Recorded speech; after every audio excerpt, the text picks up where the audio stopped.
প্রথমে বলবো যে সাদাকাতুল ফিতর আদায় করা কি। সাদাকাতুল ফিতর আদায় করা হচ্ছে ওয়াজিব, কারণ সহিহ বুখারীর বর্ণনায় এসছে, আব্দুল্লাহ ইবনে ওমর রাদিয়াল্লাহু তাআলা আনহু বলেন, ফারাদা রাসূলুল্লাহি সাল্লাল্লাহু আলাইহি ওয়াসাল্লাম যাকাতুল ফিতর। আল্লাহ রাসূল সাল্লাল্লাহু আলাইহি ওয়াসাল্লাম সাদাকাতুল ফিতরকে এটা ফারাদা শব্দ ব্যবহার করেছেন, মানে আবশ্যক, দিতেই হবে আপনাকে। আপনার যদি সামর্থ্য থাকে এটা আদায় করতেই হবে। এটা সাধারণ কোনো দান সাদাকা নয়, এটা সাদাকাতুল ফিতর, এটা আপনাকে আদায় করতে হবে। ফারাদা শব্দ ব্যবহার করেছেন, মানে এটা খুবই গুরুত্বপূর্ণ, এটা ওয়াজিব। তাহলে সাদাকাতুল ফিতর আদায় করার হুকুম হচ্ছে ওয়াজিব। এবার আমরা জানবো যে কেন এটা দিতে হয়, কেন আমরা সাদাকাতুল ফিতর আদায় করব।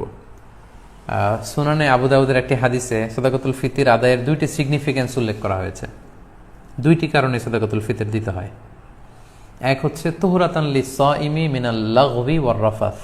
আমরা রোজা রাখতে যেভাবে রোজাটা রাখার দরকার ছিল, আমরা হয়তো অনেকে সেভাবে রোজাটা রাখতে পারিনি। আমরা কেউ হয়তো মিথ্যা কথা বলে ফেলেছি, কেউ হয়তো অন্যের গীবত করে ফেলেছি। এগুলো আল্লাহ মাফ করে দিয়ে যাতে রোজাটাকে আল্লাহ তাআলা ভালোভাবে কবুল করে নেন, এজন্য তুহরাতান লিস-সাইম, রোজাদারদেরকে পবিত্র করবার জন্য এই সাদাকাতুল ফিতরকে ওয়াজিব করা হয়েছে। দুই নম্বর সিগনিফিকেন্স হচ্ছে ওয়া তু'মাতান লিল মাসাকিন, মিসকিনদেরকে খাবার দেওয়ার জন্য।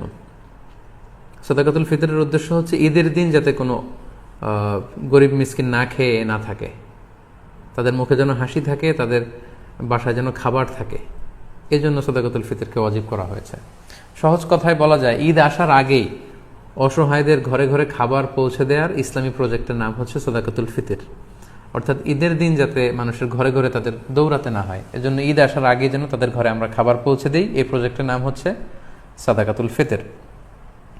এবং ঈদের দিন এটা হচ্ছে দিয়াফাতুল্লাহ, ঈদের দিন সবাই আল্লাহ তাআলার মেহমান, এজন্য ঈদের দিনে রোজা রাখা হারাম। তো ঈদের দিনে যেদিন আমরা সবাই আল্লাহর মেহমান, আমরা ঘরে পায়েস খাবো, ফিন্নি খাবো, পোলাও খাবো, মাংস খাবো, আর আমাদের অসহায় সুবিধাবঞ্চিত গরিব মানুষগুলো কিছুই খাবে না, এটার নাম ইসলাম নয়। তাই ইসলাম চেয়েছে ঈদ আসার আগে তাদের ঘরে যেন ঈদের আনন্দ পৌঁছে যায়, এবং সেটার নামই হচ্ছে সাদাকাতুল ফিতর। এই সাদাকাতুল ফিতর কার জন্য ওয়াজিব? আল্লাহর হাবিব সাল্লাল্লাহু আলাইহি ওয়াসাল্লাম বলেছেন, মুসলমানদের মধ্য থেকে সামর্থ্যবান সবার জন্য এটা ওয়াজিব। সহিহ বুখারীতে এসেছে, আব্দুল্লাহ ইবনে ওমর রাদিয়াল্লাহু তাআলা আনহু বর্ণনা করেন যে আল্লাহ রাসূল সাল্লাল্লাহু আলাইহি ওয়াসাল্লাম সাদাকাতুল ফিতরকে ওয়াজিব করেছেন আলাল আবদি ওয়াল হুররি ওয়াল যাকারি ওয়াল উনসা ওয়াস সগীরি ওয়াল কাবীরি মিনাল মুসলিমিন। অর্থাৎ মুসলমানদের মধ্যে থেকে স্বাধীন কিংবা আজাদ করা দাস কিংবা ছোট বড় নারী পুরুষ সবার উপর এটা ওয়াজিব, যারই সামর্থ্য আছে তাকে দিতে হবে। এমন না যে আপনি প্রাপ্তবয়স্ক, আপনি আর আপনার স্ত্রী, এই দুইজনের সাদাকাতুল ফিতর আপনি আদায় করলেন, আপনার ছোট ছোট ছেলে মেয়েদের সাদাকাতুল ফিতর আদায় করলেন না, না, এমনটা করা যাবে না। সবার, আপনার ঘরে যদি 6 মাসের ছোট্ট দুধ খায় এরকম বাচ্চাও থাকে, সেই বাচ্চার পক্ষ থেকেও আপনি সাদাকাতুল ফিতর আদায় করে দিবেন। যিনি ঘরের কর্তা ব্যক্তি আছেন আপনি আদায় করবেন, বাবা আদায় করবে, কিংবা বড় ভাই আদায় করে দিবে। অর্থাৎ সবার পক্ষ থেকে এটাকে আদায় করতে হয়। কখন আদায় করবেন? এটা একেবারে রমাদানে একেবারে শেষের দিকে, ঈদের 1-2 দিন আগ থেকে, অর্থাৎ এখন থেকে। বাংলাদেশে গতকাল 27শে রমাদান কদর আমরা কাটিয়েছি, মালয়েশিয়াতে আমাদের 28তম রোজা চলছে। তো এজন্য এখন খুব মোক্ষম সময় সাদাকাতুল ফিতর আদায় করে দেয়ার। আল্লাহর হাবিব সাল্লাল্লাহু আলাইহি ওয়াসাল্লাম সুনানে আবু দাউদের হাদিসে তিনি বলেছেন যে মান আদ্দাহা ক্বাবলা সলাতি ফাহিয়া যাকাতুন মাকবুলা ওয়া মান আদ্দাহা বা'দা সলা ফাহিয়া সাদাকাতুন মিনাস সাদাকাত। এটা ঈদের নামাজে যাওয়ার আগে যে ব্যক্তি এই সাদাকায়ে ফিতর আদায় করবে সে ফিতরার সওয়াব পাবে, অর্থাৎ সাদাকাতুল ফিতরের যে সওয়াব, পরিপূর্ণ সওয়াব সে ইনশাআল্লাহ পাবে। ওয়া মান আদ্দাহা বা'দা সলা, আর ঈদের নামাজের পরে যদি কেউ সাদাকাতুল ফিতর আদায় করে ফাহিয়া সাদাকাতুন মিনাস সাদাকাত, এটা অন্যান্য সাধারণ চ্যারিটি বা দানের মতোই একটি দান হবে। সাদাকাতুল ফিতরের যে সিগনিফিকেন্স বা সাদাকাতুল ফিতরের যে তাৎপর্য বা সওয়াব, এটা কিন্তু তখন সে আর পাবে না। তো এই জন্য সাদাকাতুল ফিতর ঈদ আসার 1-2 দিন আগ থেকে আপনারা দান করা শুরু করতে পারেন, এবং এটা ডেডলাইন হচ্ছে ঈদের সালাত। ঈদের সালাতের পরে কিন্তু আর সাদাকাতুল ফিতর আদায় করা যাবে না। তাহলে সম্মানিত শুধু আমরা জানলাম যে কখন কাদের উপর সাদাকাতুল ফিতর আদায় করা ওয়াজিব হয়। এবারে আমরা জানবো কি দিয়ে সাদাকাতুল ফিতর আদায় করব। হাদিস সাদাকাতুল ফিতরের সম্পর্কিত যে হাদিসগুলো আছে, এই হাদিসগুলো যদি আমরা পর্যালোচনা করি তাহলে দেখব যে খাবার দিয়ে আদায়ের কথা বলা হয়েছে। সাদাকাতুল ফিতরের হাদিসগুলো যদি আমরা একটু পর্যালোচনা করি দেখব যে 5 ধরনের খাবার দিয়ে আদায় করতে বলা হয়েছে। গম, জব, তারপরে খেজুর, পনির এবং কিশমিশ, এই 5টি খাবার দিয়ে আদায় করতে বলা হয়েছে। আবু সাঈদ আল খুদরি রাদিয়াল্লাহু তাআলা আনহু বর্ণনা করেন, সহিহ মুসলিমের বর্ণনা, যে কুন্না নুখরিজু যাকাতাল ফিতরি সাআন মিন তুআম, আমরা খাবার দিয়ে সাদাকাতুল ফিতর আদায় করতাম। It should be food item.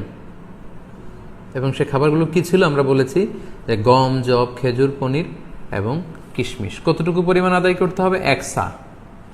1 সাতে কতটুকু? আমরা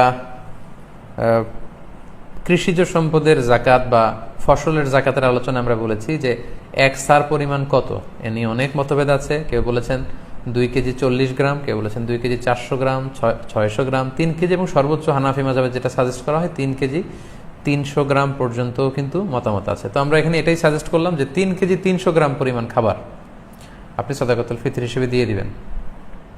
আমাদের বাংলাদেশে যেহেতু প্রধান খাবার হচ্ছে ভাত, মানে চাল, আপনি চাল দিয়ে আদায় করলে এটা ফুড আইটেমের অন্তর্ভুক্ত। সো খুব সুন্দরভাবে আপনার সাদাকাতুল ফিতর আদায় হয়ে যাবে ইনশাআল্লাহুল আজিজ। 1 সা পরিমাণ চাল।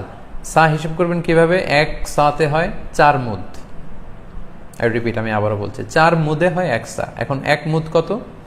আপনার 2টা হাত এরকম মোনাজাতের মতো করে, একজন প্রাপ্তবয়স্ক মানুষের প্রমাণ সাইজের 2টি হাত এরকম মোনাজাতের মতো করে, এই হাতে যতটুকু চাল ধরবে একবারে 2 হাতে চাল নিলে যতটুকু এখানে ধরবে বা আটবে সেটা হচ্ছে 1 মুদ। এরকম 4 বারে যদি আপনি দেন তাহলে হয়ে গেল 1 সা। আপনার নিজ হাত দিয়ে এরকম 4 বারে হিসেব করেও আপনি করতে পারেন, অথবা হানাফি মাযহাবের যে প্রেসক্রাইব করা হয়েছে 3 কেজি 300 গ্রাম, সেই হিসাবেও আপনি 3 কেজি 300 গ্রাম চাল দিলে আদায় হয়ে যাবে ইনশাআল্লাহুল আজিজ। এক্ষেত্রে খুব কমন একটা প্রশ্ন যে খাদ্য না দিয়ে, চাল না দিয়ে, এরকম গম না দিয়ে টাকা দিলে আদায় হবে কিনা। এ ব্যাপারে স্কলারসদের মধ্যে মতভেদ আছে। হানাফি মাযহাব ছাড়া বাকি 3টা মাযহাবে, শাফিঈ, মালিকি, হাম্বলি, 3 মাযহাবে বলেছে না, যেহেতু সরাসরি হাদিসে খাদ্যের কথা বলা হয়েছে, so it should be food item, খাদ্য দিয়েই হতে হবে। কিন্তু হানাফি মাযহাবে বলা হয়েছে যে না, খাদ্য দিলে তো আদায় হবে, পাশাপাশি এটার মূল্য দিয়ে দিলেও ইনশাআল্লাহ আদায় হয়ে যাবে। এবং শাইখুল ইসলাম ইবনু তাইমিয়া আলাইহি রাহমা উনিও এই মতামতকে গ্রহণ করেছেন যে ফিতরা খাদ্য সামগ্রী দিয়ে আদায় করা উত্তম।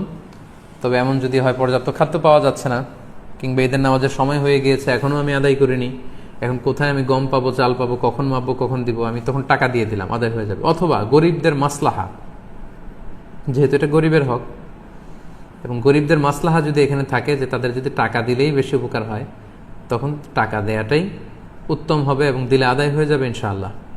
কারণ আমরা সবাই যদি চাল দিতে শুরু করি বা গম দিতে শুরু করি, এত চাল এত গম, যেহেতু এটা ঈদের দিনের আনন্দের জন্য, ঈদের দিন কি এত চাল এত গম ওনারা খাবেন? ঈদের দিন হয়তো অনেক গরিব মানুষ বা অনেক মিসকিন ফকির তারা একটু পায়েস খেতে চাইবে, একটু পোলাও খেতে চাইবে।